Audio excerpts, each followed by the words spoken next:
What's up, everybody? It's the Alex Leak and Friends NFL podcast, back for another week. I'm your host, Alex Leak, and this is the Super Bowl preview show with special guest Cam Worrell. Cam, thanks for coming back on the show. It's your second time. Always great having you on.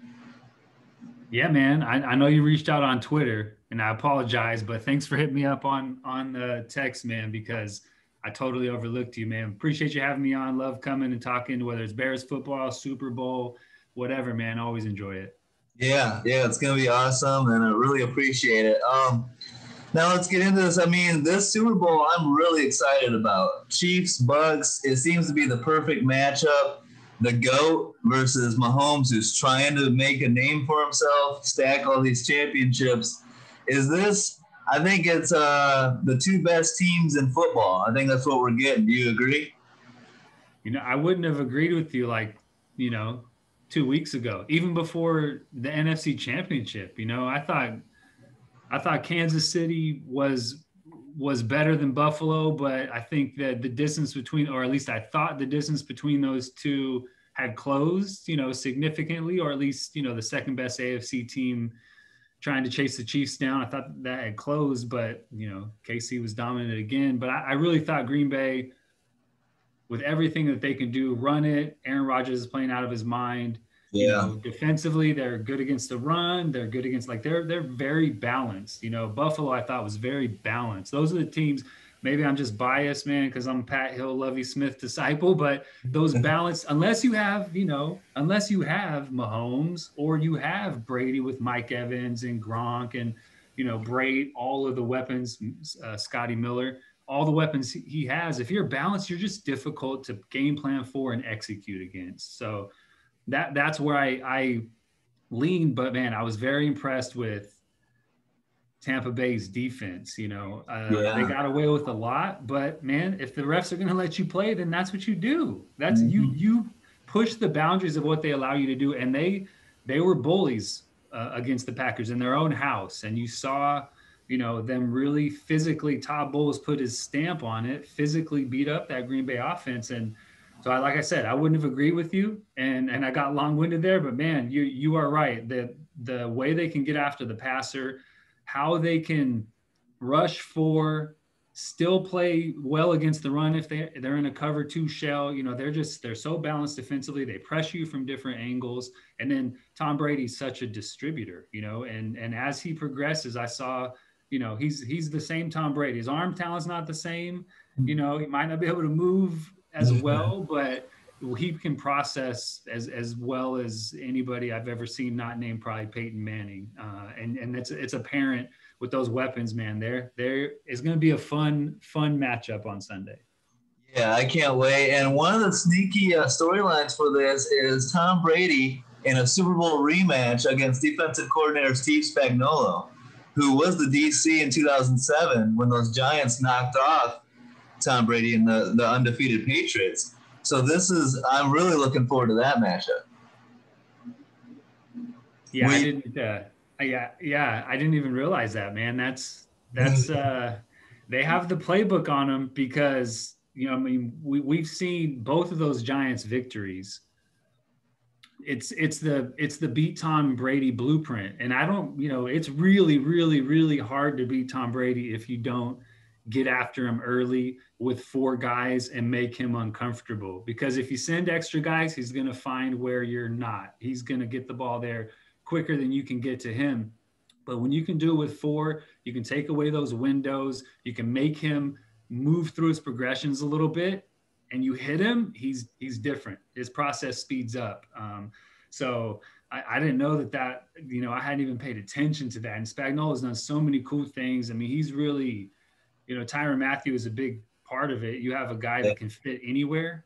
Man, it just allows you to do so many different things out of so many different looks that, unless you're Tom Brady, Josh Allen struggled with that last week. And I thought he had played really well this year. He and Dable have done an excellent job together, but he was confused more than I've seen him this year. You rarely confuse Tom Brady, but at least you can slow him down. And that's what the Giants did the two times they beat him. Yeah, it's definitely going to be interesting. Now, you were a 6-year NFL safety. So you've seen, you've gone up against the best. You've gone up against Tom Brady. Um, Against this Chiefs team with Patrick Mahomes and that speed with Tyreek Hill, McCole Hardman, and then Kelsey in the middle, how difficult is it in your mind to defend that? Like, what do you think defenses should do with that speed? Is it like you have to allow underneath and, because Mahomes' deep ball accuracy and all that, like it's got to be a difficult job. Yeah, for sure. And he can make every throw. He has tons of speed that can really just stretch you defensively. You almost have to defend the Chiefs kind of with a Lovey Smith type mindset. We're going to let you move the ball between the 20s. Okay. We don't care your yardage totals. We don't care what you do. We're not going to give up a big one. And when we get you inside the 20, now our split safety stuff, we can play a little more aggressively. The field is compacted, so you don't have that space to work with. And then we're going to make you kick field goals. I honestly don't, you can't match up one-on-one with all of the weapons they have. They're too fast. Mahomes is going to hit one. And if you give up big plays to this Chiefs team, they're so good, whether you take that away or not, they are going to score touchdowns. And if you give up cheap ones, they're going to drop 50 on you real quick. So you have to make sure that doesn't happen just to give yourself a chance. And then, like I said, when it gets in the red zone, I wish I had the answer because I make a lot of money as an NFL defensive coordinator, but it's when the field is condensed and you have a guy like Mahomes who escapes the pocket so many different ways. He retreats, he runs around the edge. With four guys, he's going to find a gap and at least buy himself more time. If you can shut that down, if you can figure out a way to just contain him, you don't even have to sack him. Just don't allow him to do the playground stuff, the stuff that he's just, freewheeling and his receivers are finding spots and he's going to figure out a way to get them the football. That's so damaging for a defense that, plays solid for 5-6 seconds and a guy finds a guy down the field. So, have to figure out a way to not allow those to happen when you're in that situation. Yeah, I find myself rooting against the Chiefs and Mahomes just because it's not supposed to be this easy, and they've made it look easy to this point. And one of the most frustrating things for me is in the goal line, Mahomes the little flip to Kelsey, where he thinks that he's gonna run that little flip. I hate that, but it works, and it's so hard to stop. Part of the thing that I think the Bucs should do is I like it when the offense plays to help the defense, right? And so I think the Chiefs are the best pass defense in the postseason, but the worst run defense. So I'd really like to see the Bucs establish Ronald Jones and Leonard Fournette, win the time of possession, and limit Mahomes' possessions and chances to put up all those points. You think the running game for Tampa Bay is going to be key? Yeah, is going to be huge. And I thought they did a good job against Green Bay. I was real confused, third, fourth quarter, it was Ronald Jones in there when I thought Leonard Fournette looked like a guy who could take a game over, some of the runs he made, just the physicality that he ran with. And when you're that big and you can pick up, those small chunks that you want to extend the clock on your drives, but then he can bust one out and take a 20 and make a DB completely whiff in the open field. Yeah. That's a special dude. He's a guy who in the playoffs can take a game over, I assume they're both going to get a lot of carries. If Leonard Fournette shows up, he was a top 5 pick for a reason, special skills in a special frame. He shows up when the lights are on, and I expect him to have a big one Sunday. But I mean, you're right. That's, if you wrote down just the basic blueprint, right? Okay, yeah. Let's keep the ball away from Patrick Mahomes and, let's not give up big plays. I mean, it sounds so simple, but it's so difficult because of what Kansas City brings to the table. They're so dynamic. Patrick Mahomes is so dynamic, and, they have guys on their defense that they can move around, show you different things, think the box count is in your advantage when really it's in our advantage, and you check into a run and we stuff you. They have a lot of flexibility to do that. But, I know Tom Brady's Tom Brady. He's the GOAT for sure. But, he's not the guy that can win a game on his own anymore, even with those weapons that he has. He definitely needs to, otherwise you're going toe to toe with Patrick Mahomes, and I'm taking Patrick Mahomes right now Yeah. over anybody. Yeah, absolutely. And so speaking of that, this Chiefs offense, everyone knows it's so difficult to stop. It's so explosive. And the offensive coordinator, Eric Bieniemy, and you look back, Andy Reid, offensive coordinators, Matt Nagy got hired right away. Doug Peterson got hired right away. Why is it, in your opinion, and I can't believe it, I don't have an explanation for it, 2 years in a row now, when Eric Bieniemy should have been the first candidate hired, I would think, hasn't been hired. What do you think? I don't blame him for not wanting the Texans job. I wouldn't want that job either right now. But why do you think Eric Bieniemy is not getting hired right away? Well, I mean, there's clearly there are clearly issues with the way NFL organizations hire head coaches. Yeah. If you can have a candidate like Eric Bieniemy be at the top of everybody's list for multiple years and not get offered a head coaching opportunity when you see young coaches who didn't play in the NFL, who don't have a Super Bowl ring, who wasn't part of a staff that developed a young quarterback into one of the best in the game. None of the qualifications that Eric Bieniemy has get opportunities before he does. You're right. I wouldn't take the Texas job either,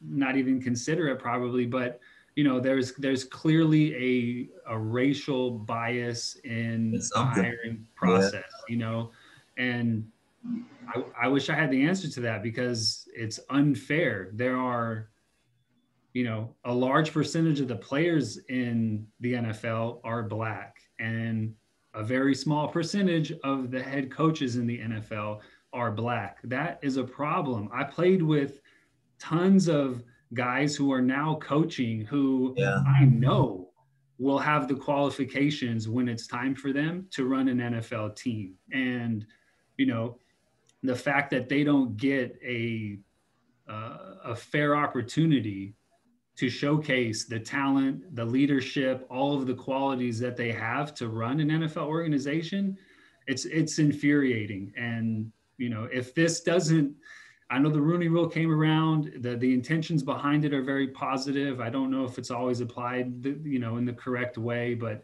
if this doesn't shout from everywhere that the NFL has a problem and it needs to be fixed, then I don't know what will.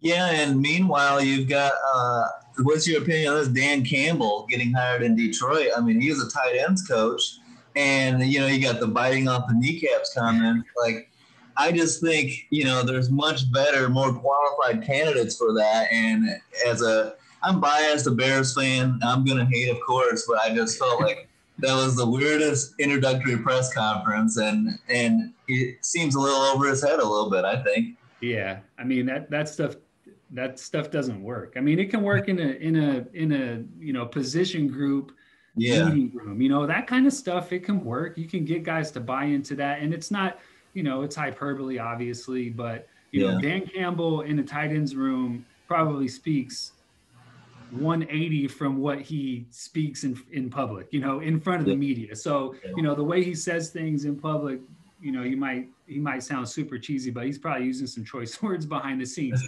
All that being said, you can be physical, you can play with a physical mindset, you can work hard, you can try and, prepare yourself better every single week and be that team that tries to set the tone. Like, you can be that without having to take the mindset that Dan Campbell took to that press conference, I guarantee you Sean Payton's not standing in front of his teams using that type of language, and his teams play hard. They play physical. They try to beat you down. So, that type of hyperbolic talk, it's kind of surprising because he's a vet. He was in it, he knows what it's really like. To hear him kind of use that, guys aren't going to buy into that. It's difficult to buy in when, your head coach is talking like that from an introductory press conference. Like, man, we just want to come execute and win as a team. We don't want to bite people's kneecaps off. You know what I mean? It was, like you said, it was odd. I think odd was the best way to describe it. Yeah, it's like in an era where it seems, you want the great schemers, and he seems to come in with like an 80s mindset a little bit or something like that. Yeah, I know it's Detroit, man. Detroit, it's a physical city. The bad boys, the Pistons. I get the mindset, but it's 2021. You want to win in the NFL, you have to be dynamic. You can't just bite people's kneecaps anymore. That doesn't work. Absolutely. Now, a lot of quarterback talk. Desean Watson, the hottest, the biggest conversation right now. As a Bears fan, I'm holding out hope that we can make a move and, right the wrong of the 2017 draft and get the guy we should have drafted. But, that could be a long shot. We'll see. What are your thoughts on Desean Watson? I think he's for sure out of Houston. I don't think there's any way he goes back to that mess. Where do you think he ends up? What's your gut? My gut says the 49ers.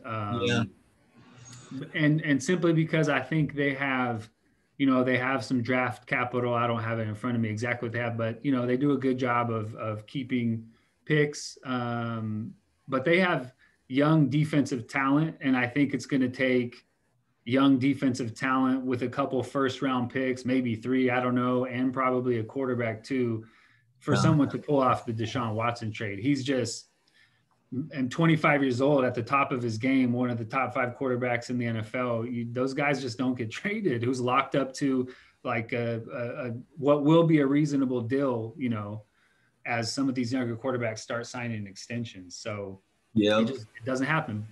The Niners have that. They have some young guys. I mean, if the Bears says, here's Roquan Smith and Eddie Jackson, or maybe Kyle Fuller, and they have some first rounders that they want to give up, and they don't really have a quarterback to trade, I guess, right now. Quarterback but, they could probably piece something together. I don't think they have enough capital to get that done. I would do all that in a heartbeat if I were the Bears. I give up everything I needed to give up to get Desean Watson, especially if you get maybe a Khalil Mack salary, maybe not Khalil Mack himself, but you get that type of salary number off your books and give you a little bit more flexibility to sign some guys, because you don't need a lot. The offensive weapons you have, I think right now, Desean Watson can win with, especially in the NFC.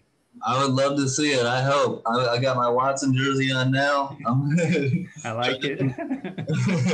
Now, the Jets are an interesting one because they seem to be a top rumor right now. Desean Watson to the Jets, and I just don't see it. I think Watson goes to the Jets, and it's like just as bad as Houston was last year. But the hiring of Robert Saleh, he seems to like that. Two-part question. Do you think Watson would go to the Jets? And Saleh, I feel like, potentially he could turn that team around pretty quickly.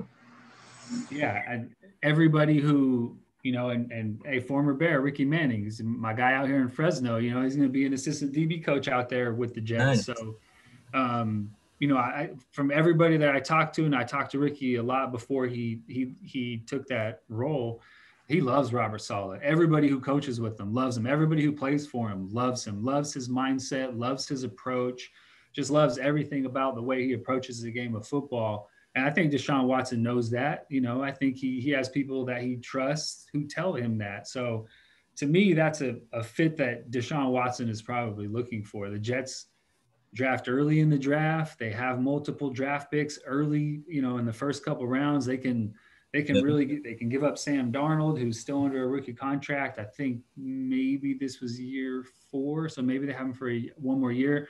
Yeah. But at least gives you a guy next year, right? You don't have to draft somebody. You can at least have a guy. And I think you sign Sam Darnold for a decent contract. He's a guy I think that can start for you and still win. He just needs, he needs some help. He needs to develop a little bit, but needs some weapons around him. So it makes sense to me. I think the Jets, I played for them. I've never been a fan of the way that organization is run. But I think Robert Saleh, I think the general manager and the team that he brought in has brought a structure to the football operations side of that organization that I respect now. I think a lot of people around the NFL respect now. I think that's why Robert Saleh took that job, because he understands that it's a different day. Just like, you know, our guy Ron Rivera going down to Washington and, I mean, completely transforming a horribly ran organization. I mean, in a very short amount of time during COVID while battling cancer. I mean, on top of all of it, you know, just such a tremendous job. And I think Robert Saleh saw, you know, some of the same opportunities with the New York Jets franchise. And I think Desean Watson is, you know, that's probably position number one for him if he had his chance to pick, and he probably will. Yeah, I criticized Rivera early on in the year for the Haskins benching and all that. I had to eat my words later in the year. He did a great job turning it around, getting him into the playoffs. Like, yeah, excellent job. Now, so what do you think of Urban Meyer after all those years in college? I would think he would stick it with college. You know, he's a great recruiter, so much success. Now he wants to try it out in the NFL. He gets a job with the Jags. He might have Trevor Lawrence, number 1 overall. What do you think of Urban Meyer now in the NFL? Man, you know, I don't know him personally. I never played for him, or, you know, I never really spent a lot of time with somebody who did play for him. But, you know, I do know some coaches who coached with him, coached for him, coached around him. You know, the way he's operated in college is he's not the way he's going to be able to operate in the NFL. And I don't know if he's going to take that approach or not. But, you know, look, the dude knows his X's and O's. Okay. He understands football at a very high level. If he gets Trevor Lawrence, which, look, Urban Meyer is smart. He left Florida at the right time. He left Ohio State at the right. I mean, if nothing, he is calculating in the decisions that he makes. And Jacksonville sitting with the number 1 pick. I mean, Trevor Lawrence, I'm not going to put Peyton Manning on him, but he has a lot of Peyton Manning traits. When I see the process, the way he moves in offense, he's more athletic. I mean, he's a very special talent. And if you're going to jump to the NFL, you want to tie yourself to a guy like that. So, you know, I think he sees they have a lot of draft capital. They have a ton of cap space to sign free agents, and you can immediately plug in, and he can be a savior in Jacksonville. I mean, that's what he went down there to do. Like I said, he's smart, he's calculating, he's around the game of football. I know he's been around NFL organizations, probably talked to, you know, Belichick and Nick Saban and everybody he can, because you can't bring that college mindset to the NFL. It just won't work. You know, you've seen people do it. People who can do it, you know, Cliff Kingsbury, yet to be determined his success as an NFL head coach. But I think he can stand in front of the room and command it and be genuine, and people will buy into what he's saying. If you bring kind of that college, you know, mentality that Urban Meyer, I think, had at some of his stops, it's, you know, it's difficult to get guys in the NFL to play when that's the message. Yeah, it was interesting to hear like stories of Nick Saban when he was in Miami and kind of like questioning like players' toughness, and they would come right back at him. Like that stuff doesn't work in the NFL, so it's an adjustment. Yeah, for sure. And I got to Miami right after Saban left, but you know, most of the roster was the same roster that was there when he was there, and there just wasn't a lot of good things said about Nick Saban when he was gone. You know, not a lot at all. And I don't know if he got overwhelmed, if it just wasn't a good fit. He's one of the best college coaches to ever coach the game. You know, what he's in Alabama is I mean, it's hard to do more both. Impressive, but it's hard to do both college and pro. Like, So now let's go to the trade over the weekend. Stafford going from the Lions to the Rams. The Rams sending Goff and 2 first-round picks along with a 3rd to Detroit. I'm still trying to figure out who benefits here. I think the Rams do. But, I mean, after watching Stafford his whole career, he's still got some stuff to prove as well, I think. So, you know, he's got to get the playoff wins. He's going to have a great defense there. McVay, I would think that offense is a perfect place for Stafford to succeed. But, you know, he's got to prove it. What do you think of the Stafford to the Rams and Goff to Detroit? Yeah, I think it's a great fit for the Rams. Yeah. I mean, Matt Stafford's, he's been very productive in a lot of offenses that didn't have a lot of dynamic capabilities, and Yeah. he's been able to kind of lead those type of offenses to some pretty big numbers. Not always wins, Mhm. hasn't won in the playoffs as you said, but you know he's been pretty dynamic himself in his abilities to operate an offense. And if you put him in a McVay system, I think he's going to have his the best year of his career, for a couple of years probably. I was kind of confused, from Detroit's perspective. I know you got 2 first rounders, but the Rams are not a non-playoff team. McVay's got them rolling. They're if they're not in the playoffs, they're not out until the last week. So you're not getting picks in the top 10. You're not getting picks in the top 5 for sure. I was a little confused. Those depending on how the Rams play, those might not even be, you know, first round picks. They might be late first round picks that more resemble a second round pick. So I thought they could have found a little bit better value with the team they sent him to. I can only imagine that was by far the best offer. You know, you get Push that. Goff, who I think is a salary cap. It's going to hurt their cap for sure. I think if you do this and you're the Lions, you're planning for when Goff is maybe off your books and you can really attack the free agent market with a lot of draft capital. But that's a couple of years away still. He can go there and be productive. I don't think he can win it on his own, which, like I said, Detroit, they're going to be a couple of tough years there, regardless of how Jared Goff plays. And I was confused. It seems like I said, a move to benefit 2 or 3 years in the future, and maybe that's why they made it. But I thought the Rams won this. I know they gave up draft capital, but I mean, Matt Stafford's only 32. I know that's older in NFL years, but not so much quarterback years anymore. And I think he's been relatively healthy and can get through playing through some pain and helping a team win if he has the right system around him. And I think he does now.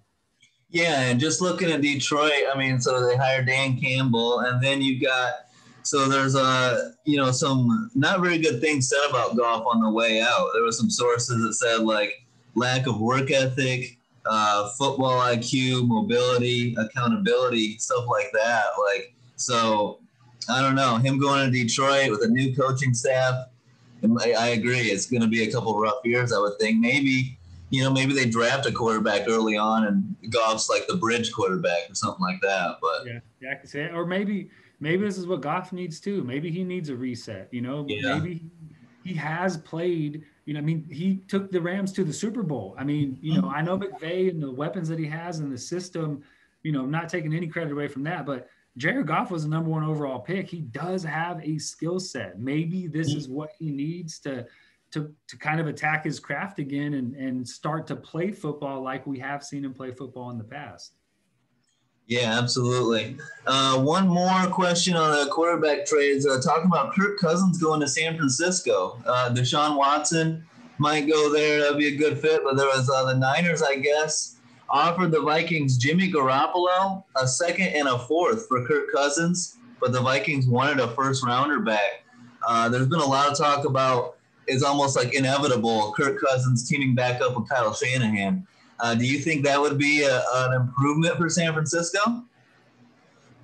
Yeah, I think Kirk Cousins is a better quarterback than Jimmy Garoppolo. I mean, I Yeah. really do. We've seen Kirk Cousins win. He's I think in that crop of quarterbacks that if you need him to win it for you, he's not going to win it for you. He's just not that guy. But with the right system around him, he can be successful. And you have a defense that plays well. You can run the football. Like you have a dynamic receiver. He can put up numbers and he can help you win games. Yeah. I think it's an improvement over Jimmy Garoppolo. I think, everything needs to go right for Jimmy Garoppolo to have success. If there's anything that breaks down, he really struggles. I just think Kirk Cousins is a little bit better. He can still perform under pressure. He can still, make throws when he knows, everybody knows he has to throw it. He just can't do those in big time situations. You need some more support for him to be able to do that. But if you haven't, I think the Niners have it. I think he would be an upgrade. And, You know, I thought if Matt Stafford went to the Niners, for sure, Super Bowl favorite. Oh, yeah.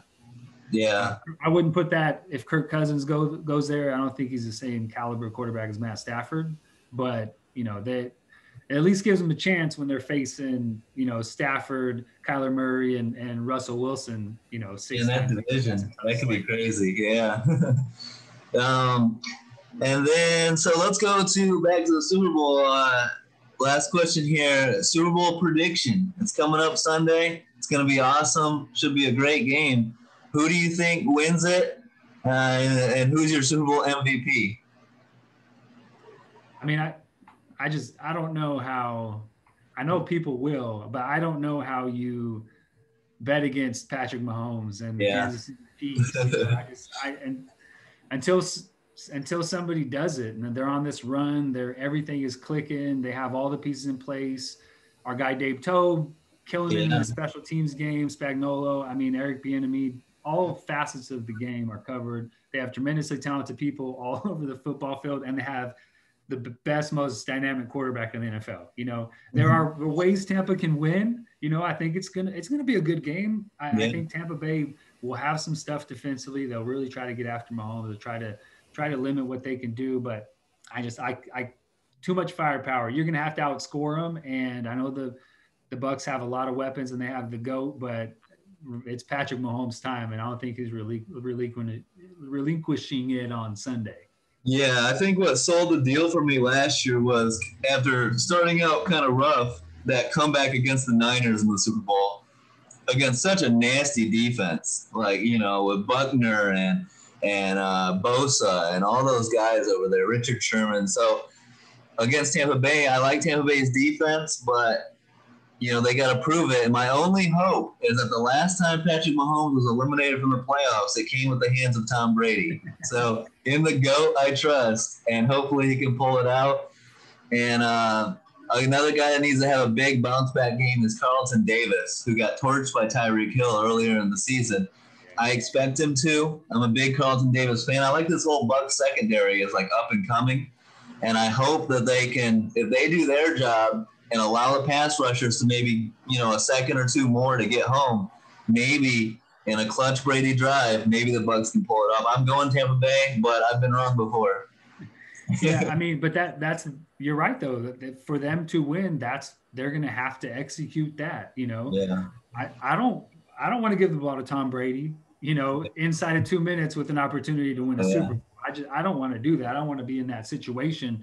And Tampa Bay can execute exactly what you laid out. I think, you know, you give Todd Bowles 2 weeks, you know, he's going to be able to figure a lot of stuff out to limit what you want to do. They're going to scour every piece of tape, every defense that gave them problems, and they're going to, you know, they're dynamic too. They have athletes all over the field. They can do some multiple things like you see Kansas City do. So, and their front four, super impressive. I was so impressed with them against Green Bay. I thought they were the real reason why they slowed Aaron Rodgers and Devontae down. Yeah. We've seen it, right? How do you beat great quarterbacks? Get to him with 4 guys, get him off his spot, hit them. And, you know, we just haven't seen Mahomes back down. You know, he's down 24-0 to Houston. He doesn't care. He's slinging it. And it's really tough with the weapons they have to beat that. I'm hopefully it does come down to, you know, one of those 2 guys, either the next guy, you know, the next great coming up, or the, you know, the current great, or probably the greatest of all time going at it. One of those guys with a chance to win it with the ball in his hands, man. I think everybody wins if that's the case. Yeah, absolutely. I can't wait. I think it's the best matchup we could ask for in the Super Bowl, and it's going to be a lot of fun. Thanks, Cam, for coming on here and doing a little preview and talking some football. Always fun and great stuff. Yeah, man. Yeah, always a blast. You know that, man. Keep hitting me up. Love coming on. Hopefully, maybe next year, you know, we have some positive Bears stuff, and I'll hop back on and we'll talk about the improvements, the changes, how more, you know, efficient they are offensively, and all those fun things that we could talk about with the Bears. Absolutely. Hopefully. Fingers crossed. All right. Well, thanks, and have a good one, Cam. Yeah, you too, Alex. All right. Appreciate it. Thank you for the support, everyone. Don't forget to like, subscribe, leave a comment. Have a good one. Peace out.